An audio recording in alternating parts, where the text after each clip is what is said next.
धन, प्रेम और सौंदर्य जब ये तीनों एक साथ जीवन में उतरे तब उसका कारण होता है आध्यात्मिक आकर्षण। आज हम करने जा रहे हैं एक अत्यंत प्रभावशाली यक्षिणी साधना। मंत्र का 108 बार जाप। ओम ऐं ह्रीं श्रीं धनधारती यक्षिणी क्लीं स्वाहा। यह मंत्र न सिर्फ भौतिक सुख देता है बल्कि आत्मविश्वास और वाणी में भी चुंबकीय प्रभाव लाता है। तो आइए शुद्ध मन और श्रद्धा से इस दिव्यता में शामिल हों। मन में प्रेम, हाथ में सौभाग्य और जीवन में धन की वर्षा का भाव रखें। साधना जारी। ओम ऐं ह्रीं श्रीं धनधारती यक्षिणी क्लीं स्वाहा। ओम ऐं ह्रीं श्रीं धनधारती यक्षिणी क्लीं स्वाहा। ओम ऐं ह्रीं श्रीं धनधारती यक्षिणी क्लीं स्वाहा। ओम ऐं ह्रीं श्रीं धनधारती यक्षिणी क्लीं स्वाहा। ओम ऐं ह्रीं श्रीं धनधारती यक्षिणी क्लीं स्वाहा।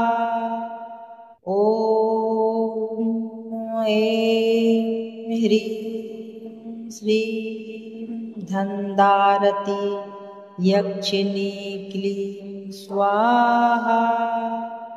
ओम ऐं ह्रीं श्रीं धनधारती यक्षिणी क्लीं स्वाहा।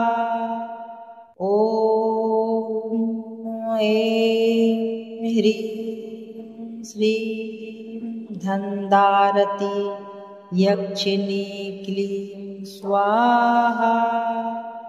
ओम ऐं ह्रीं श्रीं धनधारती यक्षिणी क्लीं स्वाहा। ओम ऐं ह्रीं श्रीं धनधारती यक्षिणी क्लीं स्वाहा।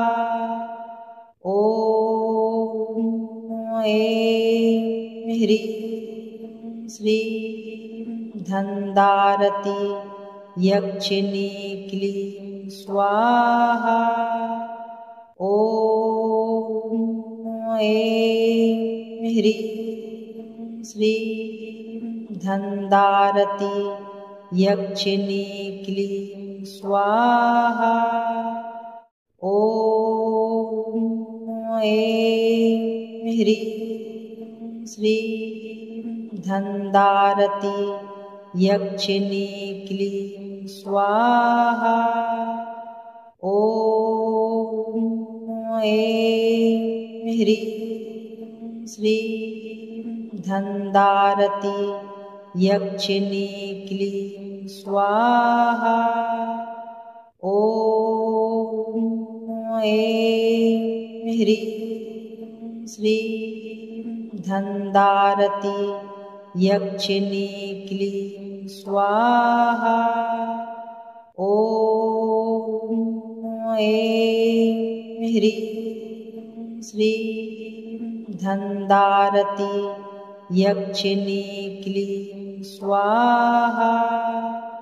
ओम ऐं ह्रीं श्रीं धनधारती यक्षिणी क्लीं स्वाहा। ओम ऐं ह्रीं श्रीं धनधारती यक्षिणी क्लीं स्वाहा। ॐ ऐं ह्रीं श्रीं धनदारती यक्षिणी क्लीं स्वाहा। ॐ ऐं ह्रीं श्रीं धनदारती यक्षिणी क्लीं स्वाहा। ॐ ऐं ह्रीं श्रीं धनदारती यक्षिणी क्लीं स्वाहा। ॐ ऐं ह्रीं श्रीं धनदारती यक्षिणी क्लीं स्वाहा। ॐ ऐं ह्रीं श्रीं धनदारती यक्षिणी क्लीं स्वाहा। ॐ ऐं ह्रीं श्रीं धनदारती यक्षिणी क्लीं स्वाहा। ॐ ऐं ह्रीं श्रीं धनदारती यक्षिणी क्लीं स्वाहा। ॐ ऐं ह्रीं श्रीं धनदारती यक्षिणी क्लीं स्वाहा। ॐ ऐं ह्रीं श्रीं धनदारती यक्षिणी क्लीं स्वाहा। ॐ ऐं ह्रीं श्रीं धनदारती यक्षिणी क्लीं स्वाहा। ॐ ऐं ह्रीं श्रीं धनदारती यक्षिणी क्लीं स्वाहा। ॐ ऐं ह्रीं श्रीं धनदारती यक्षिणी क्लीं स्वाहा। ॐ ऐं ह्रीं श्रीं धनदारती यक्षिणी क्लीं स्वाहा। ॐ ऐं ह्रीं श्रीं धनदारती यक्षिणी क्लीं स्वाहा। ॐ ऐं ह्रीं श्रीं धनदारती यक्षिणी क्लीं स्वाहा। ॐ ऐं ह्रीं श्रीं धनदारती यक्षिणी क्लीं स्वाहा। ॐ ऐं ह्रीं श्रीं धनदारती यक्षिणी क्लीं स्वाहा। ॐ ऐं ह्रीं श्रीं धनदारती यक्षिणी क्लीं स्वाहा। ॐ ऐं ह्रीं श्रीं धनदारती यक्षिणी क्लीं स्वाहा। ॐ ऐं ह्रीं श्रीं धनदारती यक्षिणी क्लीं स्वाहा। ॐ ऐं ह्रीं श्रीं धनदारती यक्षिणी क्लीं स्वाहा। ॐ ऐं ह्रीं श्रीं धनदारती यक्षिणी क्लीं स्वाहा। ॐ ऐं ह्रीं श्रीं धनदारती यक्षिणी क्लीं स्वाहा।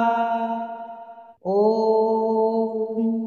ऐं ह्रीं श्रीं धनदारती यक्षिणी क्लीं स्वाहा। ॐ ऐं ह्रीं श्रीं धनदारती यक्षिणी क्लीं स्वाहा। ॐ ऐं ह्रीं श्रीं धनदारती यक्षिणी क्लीं स्वाहा। ॐ ऐं ह्रीं श्रीं धनदारती यक्षिणी क्लीं स्वाहा। ॐ ऐं ह्रीं श्रीं धनदारती यक्षिणी क्लीं स्वाहा। ॐ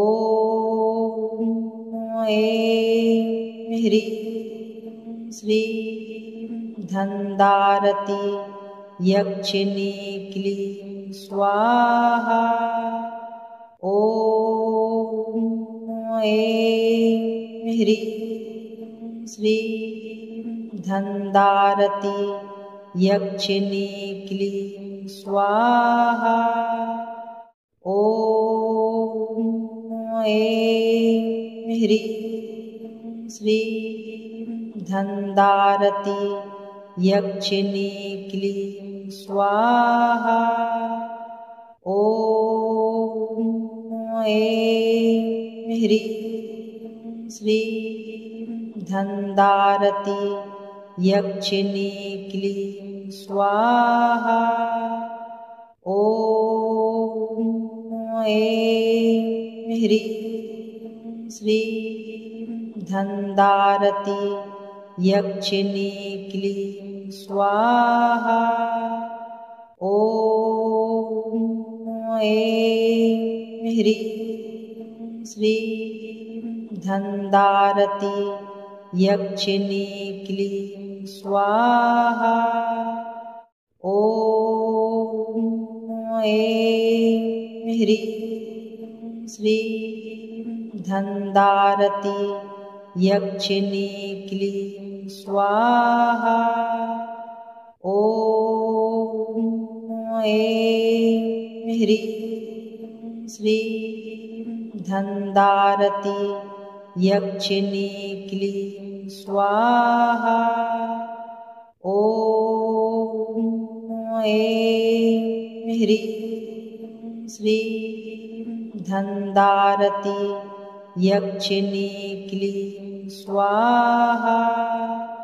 ॐ ऐं ह्रीं श्रीं धनदारती यक्षिणी क्लीं स्वाहा। ॐ ऐं ह्रीं श्रीं धनदारती यक्षिणी क्लीं स्वाहा। ॐ ऐं ह्रीं श्रीं धनदारती यक्षिणी क्लीं स्वाहा। ॐ ऐं ह्रीं श्रीं धनदारती यक्षिणी क्लीं स्वाहा। ॐ ऐं ह्रीं श्रीं धनदारती यक्षिणी क्लीं स्वाहा। ॐ ऐं ह्रीं श्रीं धन्दारति यक्षिणी क्लीं स्वाहा। ॐ ऐं ह्रीं श्रीं धन्दारति यक्षिणी क्लीं स्वाहा। ॐ ऐं ह्रीं श्रीं धन्दारति यक्षिणी क्लीं स्वाहा। ॐ ऐं ह्रीं श्रीं धन्दारति यक्षिणी क्लीं स्वाहा। ॐ ऐं ह्रीं श्रीं धन्दारति यक्षिणी क्लीं स्वाहा। ॐ ऐं ह्रीं श्रीं धन्दारति यक्षिणी क्लीं स्वाहा। ॐ ऐं ह्रीं श्रीं धन्दारति यक्षिणी क्लीं स्वाहा। ॐ ऐं ह्रीं श्रीं धन्दारति यक्षिणी क्लीं स्वाहा। ॐ ऐं ह्रीं श्रीं धन्दारति यक्षिणी क्लीं स्वाहा। ॐ ऐं ह्रीं श्रीं धन्दारति यक्षिणी क्लीं स्वाहा। ॐ ऐं ह्रीं श्रीं धन्दारति यक्षिणी क्लीं स्वाहा। ॐ ऐं ह्रीं श्रीं धन्दारति यक्षिणी क्लीं स्वाहा। ॐ ऐं ह्रीं श्रीं धन्दारति यक्षिणी क्लीं स्वाहा। ॐ ऐं ह्रीं श्रीं धन्दारति यक्षिणी क्लीं स्वाहा। ॐ ऐं ह्रीं श्रीं धन्दारति यक्षिणी क्लीं स्वाहा। ॐ ऐं ह्रीं श्रीं धन्दारति यक्षिणी क्लीं स्वाहा। ॐ ऐं ह्रीं श्रीं धन्दारति यक्षिणी क्लीं स्वाहा। ॐ ऐं ह्रीं श्रीं धन्दारति यक्षिणी क्लीं स्वाहा। ॐ ऐं ह्रीं श्रीं धन्दारति यक्षिणी क्लीं स्वाहा। ॐ ऐं ह्रीं श्रीं धन्दारति यक्षिणी क्लीं स्वाहा। ॐ ऐं ह्रीं श्रीं धन्दारति यक्षिणी क्लीं स्वाहा। ॐ ऐं ह्रीं श्रीं धन्दारति यक्षिणी क्लीं स्वाहा। ॐ ऐं ह्रीं श्रीं धनदारती यक्षिणी क्लीं स्वाहा। ॐ ऐं ह्रीं श्रीं धनदारती यक्षिणी क्लीं स्वाहा। ॐ ऐं ह्रीं श्रीं धनदारती यक्षिणी क्लीं स्वाहा। ॐ ऐं ह्रीं श्रीं धनदारती यक्षिणी क्लीं स्वाहा। ॐ ऐं ह्रीं श्रीं धनदारती यक्षिणी क्लीं स्वाहा। ॐ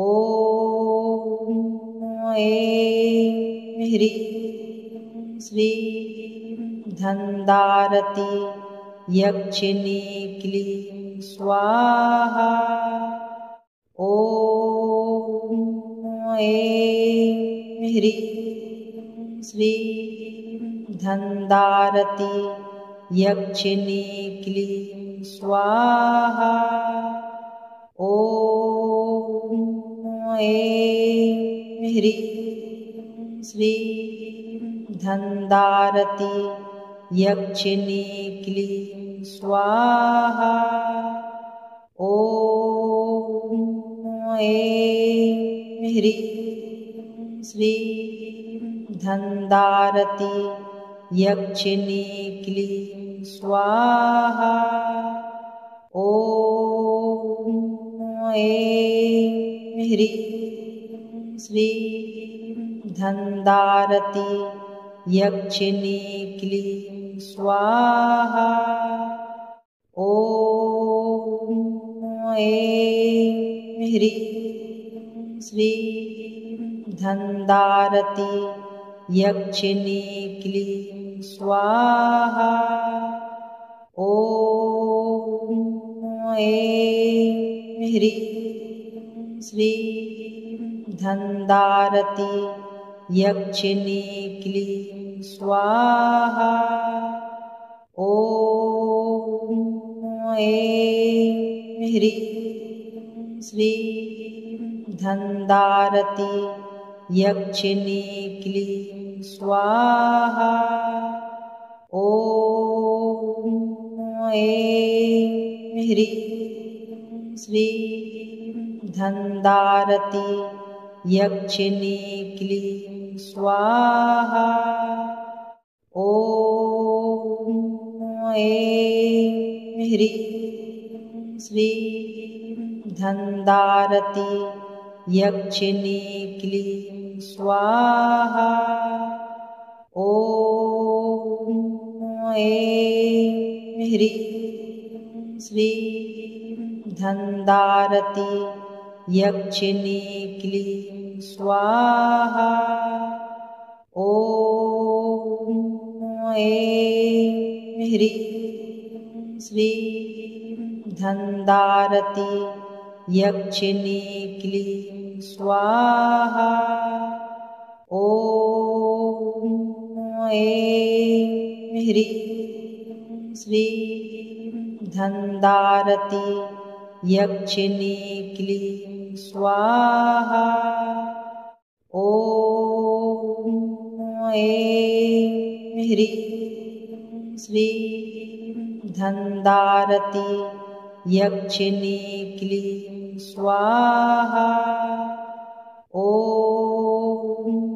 ऐं ह्रीं श्रीं धनदारती यक्षिणी क्लीं स्वाहा।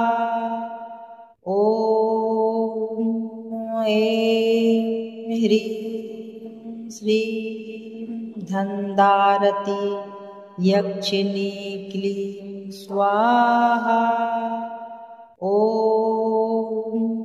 ऐं ह्रीं श्रीं धन्दारती यक्षिणी क्लीं स्वाहा। ॐ ऐं ह्रीं श्रीं धन्दारती यक्षिणी क्लीं स्वाहा। ॐ ऐं ह्रीं श्रीं धन्दारती यक्षिणी क्लीं स्वाहा। ॐ ऐं ह्रीं श्रीं धन्दारती यक्षिणी क्लीं स्वाहा। ॐ ऐं ह्रीं श्रीं धन्दारती यक्षिणी क्लीं स्वाहा। यदि इस मंत्र ने आपके मन में आशा, आकर्षण और सकारात्मक ऊर्जा जगाई हो तो इसे लाइक करें और अपने प्रियजनों तक पहुंचाएं।